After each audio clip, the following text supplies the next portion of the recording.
Redevelopment. Starting here. Any second today, we're gonna be looking at it. Oh, absolutely. I guess the one flag shot at that. It's like proxy. So we have five in the world, but all it takes is that one lucky connection. Retired. I used to say.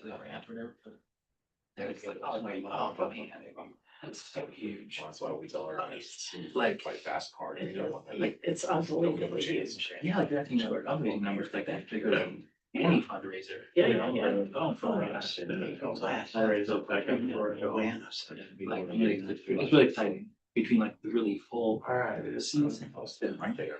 Good. So it's up. Yeah, okay, very good. It is 5 o'clock.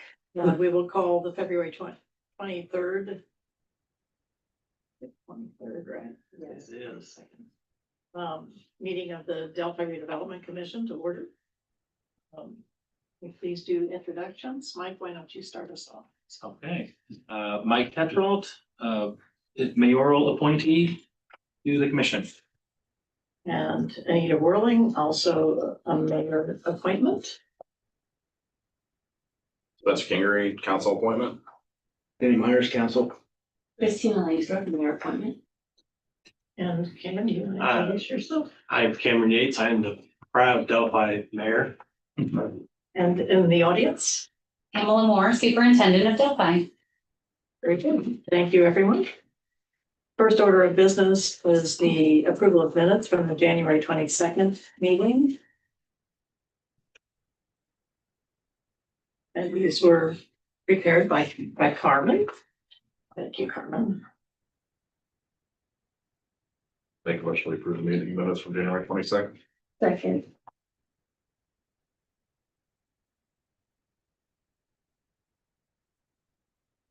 Any discussion?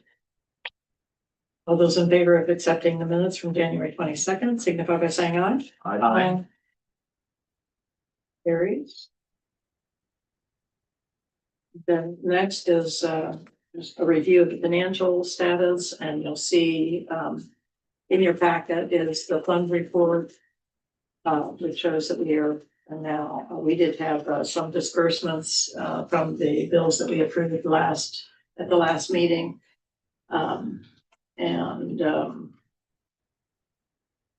No new revenue coming in because the disbursements are made twice a year from the county. So we have a balance now of $205,237.38. So will that be July 1st for the first disbursement? It should be, yeah. Okay. I don't believe that we need any approval of that there. So we will move on to Dr. Moore is here and she's going to fill us in on some exciting news. Thank you for having me. Thank you for being here. Very excited to share some news on behalf of Delphi Community School Corporation. We are excited that in August of this coming school year, we're going to be bringing together all of our preschool and kindergarten students to Camden. And so Camden will continue to serve as our early childhood center.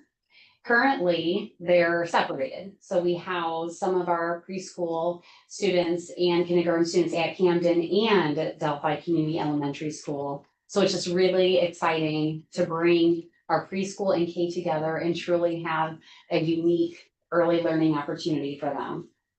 In addition to that, we are going to be putting together a child care center that will be housed within Delphi Community Elementary School. And so the child care center will be open to children from birth through preschool. And preschool age would be then beginning, it's 4 years old, August 1st. So until they reach that preschool age, they would have access to the child care center. And so again, that would be housed within the school building. So the school corporation will oversee the entity, but it will be open to the public. But we, of course, are excited to offer that as an incentive for our staff as well. So I'd like to say that we're pleased that we're going to be, a really birth through 12th grade for our community and beyond. So just very excited to share this news, and we couldn't have done it without Purdue did provide us with some funding to assist us with the construction of this child care facility. So even though it's in a school building, there are some adjustments that need to be made in order to ensure that it's appropriate for a child care facility. Exciting. That is really exciting. So- Definitely needed. Do you know how many, I think they call them seats, there will be in the childcare portion? That's a good question. The rooms can be adapted to support ages birth through really 3 preschool age 4. However, how we have it laid out right now, we're looking at approximately 50 seats total. How many? 50. 50. Oh, 50. right. Yes, So. What kind of hours? that's a good question. We do want to be able to accommodate a variety of work schedules. And so the goal is to be open prior to the start of a regular school day. This isn't set in stone, but we are looking at 6:30. And we want to be able to accommodate those that may, have a regular 9 to 5. And so our goal would be to try to stay open till 6. So looking at approximately right now, a 6 to 6. Would Delphi school, like, employees have kind of like priority? That's a good question. We would like to offer a discount to our employees. So that's an incentive that we're going to be offering. Priority, of course, yes. So the priority and the discount, and that would be for our child care and also for the preschool. Would it still be open on, say, like school cancellations or scheduled school days off? That is a good question. So it is technically a separate entity, even though it's housed under us, and the goal is to be open even when school is not in session. So that would provide, additional opportunities for our families who may not have the school schedule. What kind of price range do you guys have established that? We have not established that yet. The goal, of course, though, is to be as cost effective as possible for our families. That is amazing. And I think with the childcare center in Flora, which I believe has 80 seats, that just really takes us up to close to where we need to be. So that's very, very exciting news. Kudos to the school for taking that on and bringing Camden back into to the mix for, it looks like, many years to come. Yes, we're excited. I mean, that building is beautiful, and yeah, we're excited to bring it back to where it needs to be. And so we'll be doing some projects. You'll hear about those coming up this summer, and just investing in our facilities and investing in our people. And again, just looking forward to welcoming some little oracles all the way, through graduation. So excited to partner with our community and provide, these opportunities. Will that be a window that they have to live within a certain area to be able to bring them to the? Not to the childcare facility. Okay. Or technically, even the preschool, since it's not directly affiliated with the K through 12 experience. Preschool is really open to any family as well as the childcare center. And our preschool is full day, which I think is unique, and not everyone is aware of that. Some preschools are half day, so our weekly fee does cover a full day experience for our students in preschool. Like a preschool and kindergarten, can they go to the daycare after school hours? So they're on separate campuses, so they wouldn't be able to do that. But Camden is where we're housing the pre-K and the K, and so the child care center is over in the elementary school. And it truly is intended for a birth through age 3 or till you reach preschool, or by August 1st. So there isn't that opportunity to go to the child care facility for those students. It's a good But question. the second, third, and fourth graders will still, and fifth graders, what age groups will still stay within the elementary school? So that now will be 1st through 5th grade. First through fifth? Correct. Okay. And it's really a wing of the building. So as things develop, I'm happy to share those plans with you, but it will be a section of the building that will be dedicated to the childcare facility, separate entrance.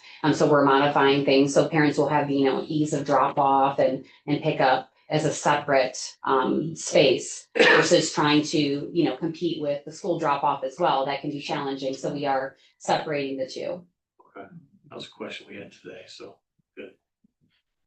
Thanks. Any other questions? I don't know, not as an expert in this field. I had heard that there are some state level changes with like access to vouchers for parents. You anticipate that causing any hurdles, or do you feel like you'll be able to weather it and make it viable? So of course, Mayor Gates, we would love to keep advocating for the state to support childcare in any way that they can. So we want to continue those conversations with the legislators, but we don't want that to be a barrier for our families. So the goal is to ensure that we are providing, rates that are affordable so that we're not dependent on what I would say is maybe not a guarantee with the state. I would love for it to be, but I don't want that to be a barrier for our families. I think they did a study before they opened over floor of just the kind of regional rates and stuff like that. So I'm sure that's what you guys will.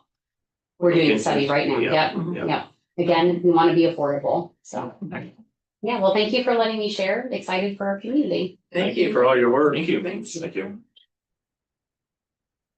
Okay, the next is, there is an opportunity that has evolved from Ready 2.0 for an arts and culture initiative.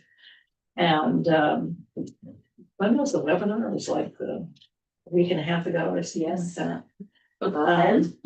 So Lily has provided funding for this. So it is not state funding that is going into this initiative. But it is going to be managed through Ready and through the Indiana Arts Commission.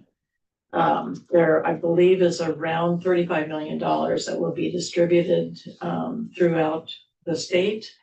And we're working diligently to try to pull together an application with the thought of it being an arts and cultural trail in Delphi that builds on what Stellar Communities began. So the streetscape that, takes us all the way through from the downtown area out to the Canal Center, highlighting the cultural assets that are there, the ones that are in the downtown, and then at the gateway coming in from the south, which kind of begins at the viaduct.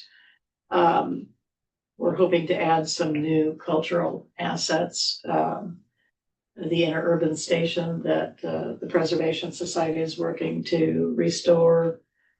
Perhaps the 402 South Washington Street, which is former Delphi Lumber Company, currently owned by the city, and we're reaching out to the state to find out about a blight program that may provide the funding to restore that building and create art spaces within it. So perhaps studios, maybe a museum for Roy Trobaugh paintings, famed Delphi artist, and other projects of that sort. Part of the application would focus on the downtown, which is already on the National Register of Historic Places as a district, highlighting the architectural gems that we have in our downtown. And then ways to market and kind of mark that trail so that it is, more accessible to people. So, it branches off in a couple of locations. We need additional kiosks that will highlight both the locations of the assets and also where you are and where you need to go to get to the next one. And perhaps banners on the poles in the downtown that again will tie the trail together. There are a lot of assets that we currently have, but it's interesting that there are initiatives that are underway that kind of fit into this. and gives us a really good group of partners to work with. The Delphi Public Library has received $10,000 from the Carnegie Foundation. That matches the original $10,000 that they received back in early 1900s to build the Delphi Public Library, which is a Carnegie library. So they're looking at creating a storybook trail in Riley Park, which brings in the park as a cultural asset and a trail. And it would provide some match for this initiative. The Delphi Main Street is working on a couple of different projects. One, a garden area in between the city building and the public library. That could be part of this trail as well. Alleyways that could be part of it, murals that either need to be refurbished or new mural opportunities and other public art. So it's exciting. We're hoping to pull an application together. These are due April 15th, so we have an extremely short timetable on this. We have, again, the Preservation Society, Delphi Main Street, the City of Delphi, the Delphi Public Library, the Canal Center, the Opera House, all of these entities that are partners in this. And so it will be, Is it gonna be one big joint application? yes, Oh, okay. yeah, Yeah. yeah. A lot of moving parts. Yes, And a lot of moving application's parts. kind of short, like it doesn't give you a lot of words. No, it doesn't. And it's a Lily application, or is this It's a, art, is there usually? it's the Indian Arts Commission, Okay, so okay. it's their, I've never seen a short Lily. Well, I mean, it's No, short great. considering how many things we have to Sure. Yeah. pack in. yeah, we've got a lot to pack in. We have a meeting tomorrow with a lot of the stakeholders and HWC, Ben Desmond and Rachel Christensen, who helped us with, Rachel helped us with the comp plan and some other things. So we hope that they can provide some guidance because we have a very short window to get this done. And we'll keep you posted on it. A very exciting opportunity. But luckily we'll know soon. And we Yeah. go live first. Yeah. Yeah. Notification. That's quick. Yeah, it's very quick. And if we are accepted, or those communities that are funded, then you go into the Ready portal. So, and then all of the Ready rules apply. So help us after that. So, The funny ready language, the changes about as much as legislation. yeah, yeah.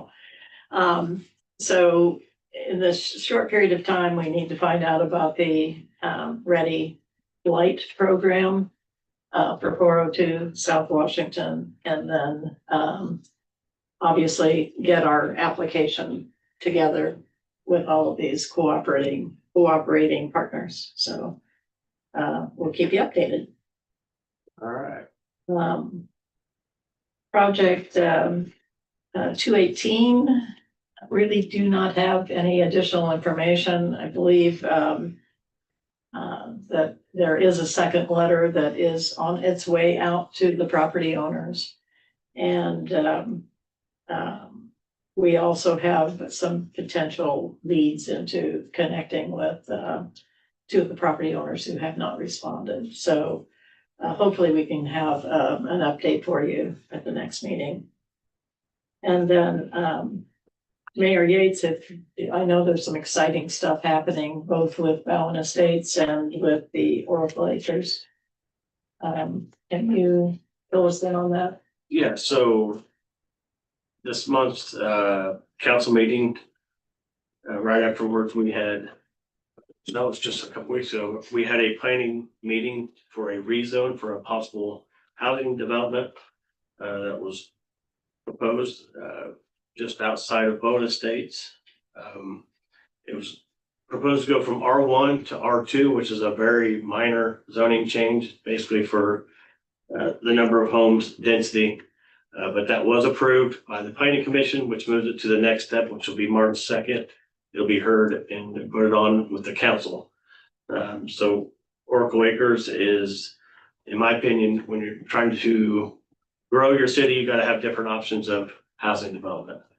That's been a plan when, you guys did the housing study, the regional study of, you know, what kind of homes fit within each community. So when this was brought to our attention, it was a breath of fresh air because it's a different style home.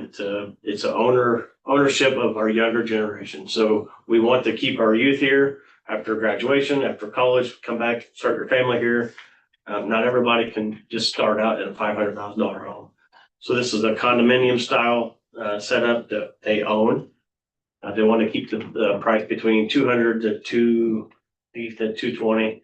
You know, that's, of course, that's going to change with the price of yeah, but the idea is just a different housing style to keep our younger people here, or someone that's retired that lives in a 5-bedroom home that doesn't want the maintenance and mowing and all that, another option for them. So this is another option for residential development within the city. And I was excited when this was brought to my desk because there's a big demand for a community that's trying to grow and grow in the right little pockets. This was a good fit. So there was 3 cities that was on the radar, and we were fortunate that they chose Delphi, and they presented at the planning commission, and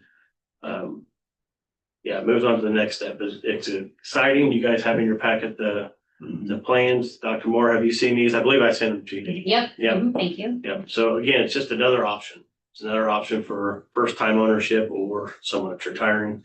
And they're the model of homes, they're clean. I like them. So exciting news in our housing development efforts. Other than that, Bowen Estates, they started round 2 or phase 2 engineering. It's not complete yet, but it's pretty, I don't know, I'd say it's 90% complete. So they're going to start moving on to the next phases for phase 2, and another exciting option for housing, right? So SK Hynix and Lafayette is getting ready to break ground next month. And when they do, watch out, right? So all the little pockets, you know, that people don't like calling Delphi a bedroom community to Lafayette, West Lafayette.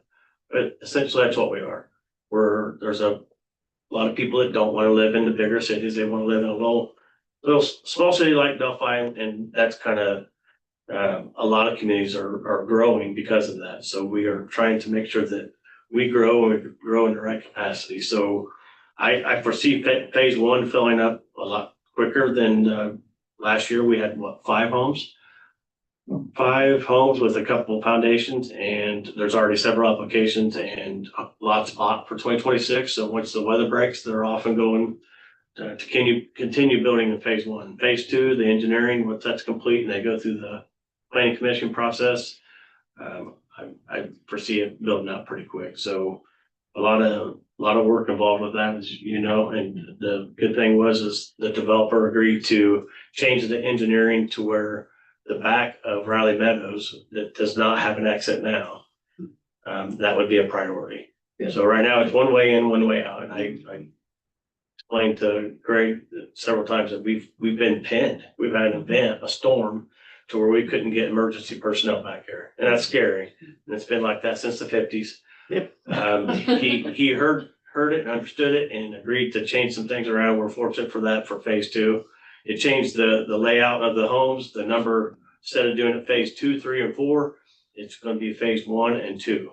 So he combined 2, 3, and 4 into 1, and it meets the demand for everything that we were looking for. So exciting news for phase 2, and just a lot going on in our housing efforts. That's really all we have as far as, you know, it's still cold. Construction hasn't really picked up yet with the weather. It doesn't know what it wants to do, but 2 exciting housing options that I foresee kicking off. And Thank God we're not on the East Coast. yeah, Yes, Yeah. really. Yeah, because we still have power, Yeah. right? Yeah. So yeah, other than that, we're ready for warm weather and a lot of exciting things happening in the city. And of course, both Bowen Estates and Oracle Acres are in the Burn Brea Farms residential tip area. Yeah.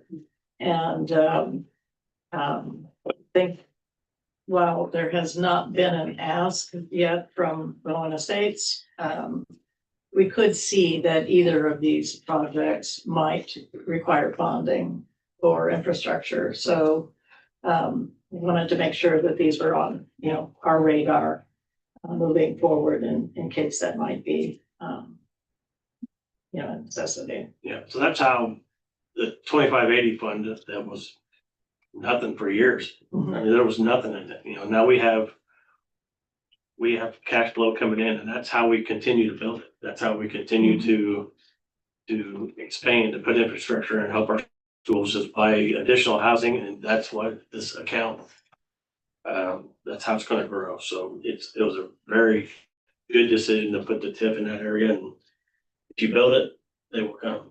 And of course, the interurban is a commercial TIF area, but that's contributing so to this fund.